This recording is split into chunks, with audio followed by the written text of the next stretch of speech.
17. From 1 Samuel, chapter 20. David now fled from Naioth in Ramah and found Jonathan. "What have I done?" he exclaimed. "What is my crime? How have I offended your father that he is so determined to kill me?" "That's not true," Jonathan protested. "You are not going to die. He always tells me everything he's going to do, even the little things. I know my father wouldn't hide something like this from me. It just isn't so." Then David took an oath before Jonathan and said, "Your father knows perfectly well about our friendship, so he has said to himself, 'I won't tell Jonathan. Why should I hurt him?' But I swear to you that I am only a step away from death. I swear it by the Lord and by your own soul." "Tell me what I can do to help you," Jonathan exclaimed. David replied, "Tomorrow we celebrate the New Moon Festival. I've always eaten with the king on this occasion, but tomorrow I'll hide in the field and stay there until the evening of the third day. If your father asks where I am, tell him I asked permission to go home to Bethlehem for an annual family sacrifice. If he says, 'Fine,' you will know all is well. But if he is angry and loses his temper, you will know he is determined to kill me. Show me this loyalty as my sworn friend, for we made a solemn pact before the Lord. Or kill me yourself if I have sinned against your father, but please don't betray me to him." "Never," Jonathan exclaimed. "You know that if I had the slightest notion my father was planning to kill you, I would tell you at once." Then David asked, "How will I know whether or not your father is angry?" "Come out to the field with me," Jonathan replied, and they went out there together. Then Jonathan told David, "I promise by the Lord, the God of Israel, that by this time tomorrow, or the next day at the latest, I will talk to my father and let you know at once how he feels about you. If he speaks favorably about you, I will let you know. But if he is angry and wants you killed, may the Lord strike me and even kill me if I don't warn you so you can escape and live. May the Lord be with you as he used to be with my father. And may you treat me with the faithful love of the Lord as long as I live. But if I die, treat my family with this faithful love, even when the Lord destroys all your enemies from the face of the earth." So Jonathan made a solemn pact with David, saying, "May the Lord destroy all your enemies." And Jonathan made David reaffirm his vow of friendship again, for Jonathan loved David as he loved himself. Then Jonathan said, "Tomorrow we celebrate the New Moon Festival. You will be missed when your place at the table is empty. The day after tomorrow, toward evening, go to the place where you hid before and wait there by the stone pile. I will come out and shoot 3 arrows to the side of the stone pile as though I were shooting at a target.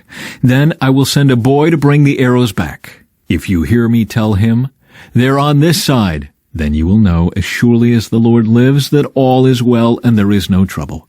But if I tell him, 'Go farther, the arrows are still ahead of you,' then it will mean that you must leave immediately, for the Lord is sending you away. And may the Lord make us keep our promises to each other, for he has witnessed them." So David hid himself in the field, and when the New Moon Festival began, the king sat down to eat. He sat at his usual place against the wall, with Jonathan sitting opposite him, and Abner beside him. But David's place was empty. Saul didn't say anything about it that day, for he said to himself, "Something must have made David ceremonially unclean." But when David's place was empty again the next day, Saul asked Jonathan, "Why hasn't the son of Jesse been here for the meal either yesterday or today?" Jonathan replied, "David earnestly asked me if he could go to Bethlehem. He said, 'Please let me go, for we are having a family sacrifice. My brother demanded that I be there, so please let me get away to see my brothers. That's why he isn't here at the king's table.'" Saul boiled with rage at Jonathan. "You stupid son of a whore," he swore at him. "Do you think I don't know that you want him to be king in your place, shaming yourself and your mother? As long as that son of Jesse is alive, you'll never be king. Now go and get him so I can kill him." "But why should he be put to death?" Jonathan asked his father. "What has he done?" Then Saul hurled his spear at Jonathan, intending to kill him. So at last Jonathan realized that his father was really determined to kill David. Jonathan left the table in fierce anger and refused to eat on that second day of the festival, for he was crushed by his father's shameful behavior toward David. The next morning, as agreed, Jonathan went out into the field and took a young boy with him to gather his arrows. "Start running," he told the boy, "so you can find the arrows as I shoot them." So the boy ran, and Jonathan shot an arrow beyond him.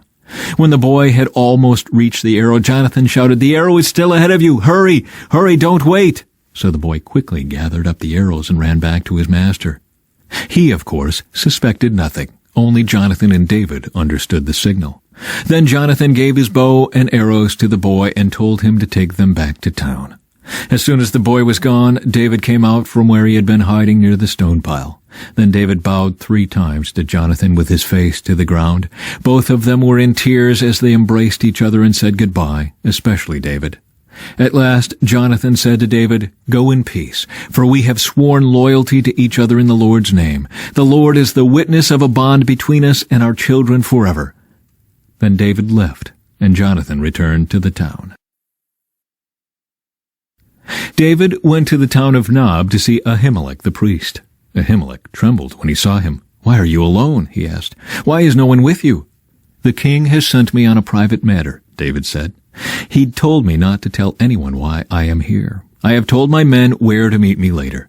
Now, what is there to eat? Give me 5 loaves of bread or anything else you have." "We don't have any regular bread," the priest replied, "but there is the holy bread, which you can have if your young men have not slept with any women recently." "Don't worry," David replied. "I never allow my men to be with women when they are on a campaign, and since they stay clean even on ordinary trips, how much more on this one?" Since there was no other food available, the priest gave him the holy bread, the bread of the presence that was placed before the Lord in the tabernacle. It had just been replaced that day with fresh bread. Now Doeg the Edomite, Saul's chief herdsman, was there that day, having been detained before the Lord. David asked Ahimelech, "Do you have a spear or sword? The king's business was so urgent that I didn't even have time to grab a weapon." "I only have the sword of Goliath, the Philistine, whom you killed in the valley of Elah," the priest replied. "It is wrapped in a cloth behind the ephod. Take that if you want it, for there is nothing else here." "There is nothing like it," David replied. "Give it to me." So David escaped from Saul and went to King Achish of Gath. But the officers of Achish were unhappy about his being there. "Isn't this David, the king of the land?" they asked. "Isn't he the one the people honor with dances, singing, 'Saul has killed his thousands and David his 10,000s'?" David heard these comments and was very afraid of what King Achish of Gath might do to him. So he pretended to be insane, scratching on doors and drooling down his beard. Finally, King Achish said to his men, "Must you bring me a madman? We already have enough of them around here. Why should I let someone like this be my guest?" From John, chapter 9. As Jesus was walking along, he saw a man who had been blind from birth. "Rabbi," his disciples asked him, "why was this man born blind? Was it because of his own sins or his parents' sins?" "It was not because of his sins or his parents' sins," Jesus answered. "This happened so the power of God could be seen in him. We must quickly carry out the tasks assigned us by the one who sent us. The night is coming, and then no one can work. But while I am here in the world, I am the light of the world." Then he spit on the ground, made mud with the saliva, and spread the mud over the blind man's eyes. He told him, "Go wash yourself in the pool of Siloam." Siloam means sent. So the man went and washed and came back seeing. His neighbors and others who knew him as a blind beggar asked each other, "Isn't this the man who used to sit and beg?" Some said he was, and others said, "No, he just looks like him." But the beggar kept saying, "Yes, I am the same one." They asked, "Who healed you? What happened?" He told them, "The man they called Jesus made mud and spread it over my eyes and told me, 'Go to the pool of Siloam and wash yourself.' So I went and washed, and now I can see." "Where is he now?" they asked. "I don't know," he replied. Then they took the man who had been blind to the Pharisees, because it was on the Sabbath that Jesus had made the mud and healed him. The Pharisees asked the man all about it. So he told them, "He put the mud over my eyes, and when I washed it away, I could see." Some of the Pharisees said, "This man Jesus is not from God, for he is working on the Sabbath." Others said, "But how could an ordinary sinner do such miraculous signs?" So there was a deep division of opinion among them. Then the Pharisees again questioned the man who had been blind and demanded, "What's your opinion about this man who healed you?" The man replied, "I think he must be a prophet." The Jewish leaders still refused to believe the man had been blind and could now see. So they called in his parents. They asked them, "Is this your son? Was he born blind? If so, How can he now see?" His parents replied, "We know this is our son and that he was born blind, but we don't know how he can see or who healed him. Ask him. He is old enough to speak for himself." His parents said this because they were afraid of the Jewish leaders, who had announced that anyone saying Jesus was the Messiah would be expelled from the synagogue. That's why they said, "He is old enough, ask him." So for the second time they called in the man who had been blind and told him, "God should get the glory for this because we know this man Jesus is a sinner."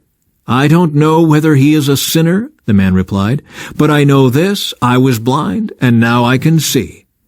"But what did he do?" they asked. "How did he heal you?"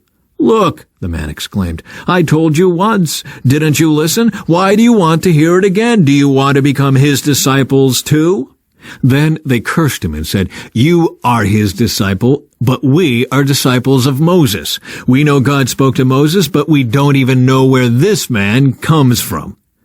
"Why, that's very strange," the man replied. "He healed my eyes, and yet you don't know where he comes from? We know that God doesn't listen to sinners, but he is ready to hear those who worship him and do his will. Ever since the world began, no one has been able to open the eyes of someone born blind. If this man were not from God, he couldn't have done it." "You were born a total sinner," they answered. "Are you trying to teach us?" And they threw him out of the synagogue. Spiritual blindness. When Jesus heard what had happened, he found the man and asked, "Do you believe in the Son of Man?" The man answered, "Who is he, sir? I want to believe in him." "You have seen him," Jesus said, "and he is speaking to you." "Yes, Lord, I believe," the man said, and he worshipped Jesus. Then Jesus told him, "I entered this world to render judgment, to give sight to the blind, and to show those who think they see that they are blind." Some Pharisees who were standing nearby heard him and asked, "Are you saying we're blind?" "If you were blind, you wouldn't be guilty," Jesus replied. "But you remain guilty because you claim you can see." Psalm 113. Praise the Lord. Yes, give praise, O servants of the Lord. Praise the name of the Lord. Blessed be the name of the Lord now and forever. Everywhere, from east to west, praise the name of the Lord. For the Lord is high above the nations. His glory is higher than the heavens. Who can be compared with the Lord our God, who is enthroned on high? He stoops to look down on heaven and on earth. He lifts the poor from the dust and the needy from the garbage dump. He sets them among princes, even the princes of his own people. He gives the childless woman a family, making her a happy mother. Praise the Lord. When the Israelites escaped from Egypt, when the family of Jacob left that foreign land, the land of Judah became God's sanctuary, and Israel became his kingdom. The Red Sea saw them coming and hurried out of their way. The water of the Jordan River turned away. The mountains skipped like rams, the hills like lambs. What's wrong, Red Sea, that made you hurry out of their way? What happened, Jordan River, that you turned away? Why, mountains, did you skip like rams? Why, hills, like lambs? Tremble, O earth, at the presence of the Lord, at the presence of the God of Jacob. He turned the rock into a pool of water. Yes, a spring of water flowed from solid rock. From Proverbs. For the despondent every day brings trouble. For the happy heart life is a continual feast. Better to have little with fear for the Lord than to have great treasure and inner turmoil. A bowl of vegetables with someone you love is better than steak with someone you hate.